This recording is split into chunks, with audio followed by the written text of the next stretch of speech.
Liberty University is home to a large number of missionary kids, also known as MKs, and one aspect of the worldview that many missionary kids share when coming to the U.S. is everyone is deserving of love. Norman Mintle, the Dean of the School of Communication and Creative Arts at Liberty University, the former executive producer of the 700 Club, and current owner of Pure Media Group with his wife, had humble beginnings as a missionary kid. I grew up into the culture, and I became part of Latin American culture. And to this day, it's my favorite food. I have more fun when I'm traveling in Latin America and totally immersed in Spanish. And so it created in me certainly a two-world experience that I find incredibly valuable.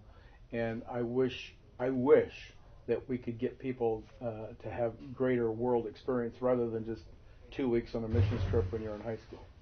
19-year-old Dove Martin lived in the U.S. from ages 1 to 4. After age 4, she spent 14 years with her family in Turkey. In 2015, Martin began her first year at Liberty University studying athletic training.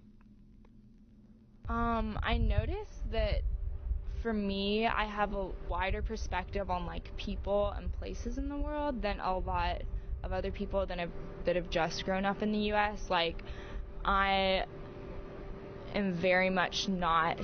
This sounds bad. I'm very much not attached to the U.S. Because I've been other places and seen other things and seen that this isn't the end-all be-all of the world. Martin grew up in Turkey, an area that has been in the news in recent months for various attacks on the land. It's definitely not a war zone. I've never felt unsafe over there.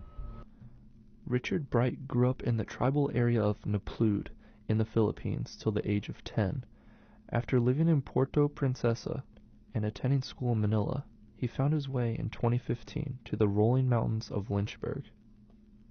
My parents were tribal missionaries for the first 10 years of my life, but they were there for probably 20. It's very different. There's no roads. The only way to go in and out of the village was either by airplane or by hiking. You're the only white person there. You're also the only guy that's above 5'6".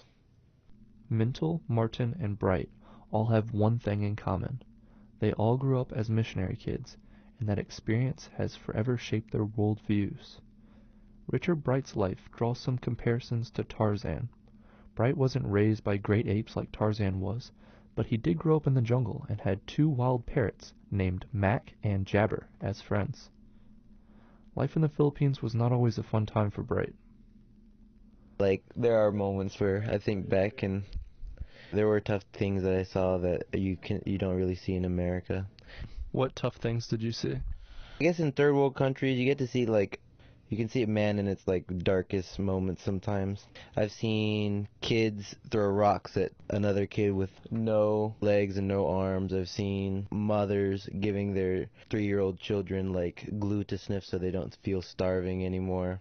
I've seen kids literally living off of garbage and living on a garbage mound. Similar to Bright, Mintle experienced the magnitude of poverty in a third world country, the effects of physical and mental bullying, and the love for a pet.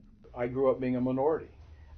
It's like, oh really? Yeah, I was the gringo, and they threw rocks at me, and they yelled at me, and did all sorts of things when I was a little kid.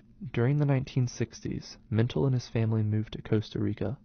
Mintle was promised a horse, possibly as a bribe to persuade the elementary-age boy to go on the family's trip. The terrain was rough and the language was foreign, but the best way to have fun as a kid was with his 4-legged friend named Thunder. After 1 year of living in Costa Rica, the family moved to Honduras for 4 years. I have three siblings who are younger than I, and I can tell you that living in what was then the second most impoverished nation in our hemisphere, Honduras, with very little resource, each one of my 3 siblings were miraculously healed of life-threatening disease or injury. I didn't, for some reason, but the other 3 did. And I saw the power of God to preserve and to heal and to intervene in our lives when there's no hope for anything else. Mental came from a rigid and fundamental thinking family whose thoughts were different from his own. We understood, and put that in quotes, that all Catholics were doomed to hell. Baptists were barely going to make it in, that kind of thing. So if you weren't in our club, under our brand, you weren't completely there. And what that did for me was, rather than, I didn't embrace that, I recognized it as false. And I have an appreciation for the Christianity of many different peoples expressed in many different ways. Mental, Bright, and Martin said that missionaries are sometimes viewed as being holy, or, on the contrary, horribly behaved and worse than pastors' kids. According to the three MKs, people think that they or their family have some special skill that is necessary to be a missionary. The MKs say being a missionary takes someone who is willing, not someone special. I've had people say, I don't understand these missionaries, they're kind of out there. I go, well, that's because you're right, you don't. Missionaries who are massively and totally reliant on God for everything are totally, massively reliant on God for everything, and that includes sometimes food and sometimes life. And I saw that. I saw God miraculously heal all three of my siblings who were close to death. According to Bright, the religious practices in Philippines are different from Turkey, Latin America, and the U.S. The major religion in the Philippines is Roman Catholicism with a mixture of animistic traditions as well as folk Catholicism. So you'll see a lot of things that Filipino Catholics do that most Roman Catholics in like the Western world don't usually do. One of the big things is during like Easter or Holy Week, they actually would do crucifixions on people. Like they'll reenact it, and they actually will, like, they'll have volunteers whip themselves and then actually be crucified with nails on the cross, but then like they hold them up for like 30 minutes and then bring them back down. And so like usually it's like the same people constantly going, like, volunteering and doing it over and over again. Or here he's like Holy Week is just Palm Sunday and stuff like that. Now in their 27th year of working in the missions field, Bright's family continues to serve in the Philippines.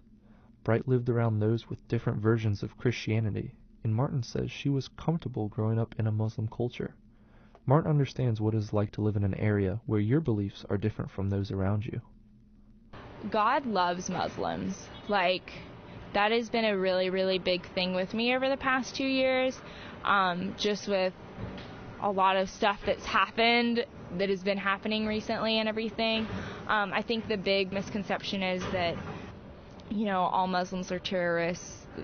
Be afraid is kind of everybody's, like, natural reaction to those people. But, those, like, I grew up around Muslims. They're the most hospitable people you'll ever meet.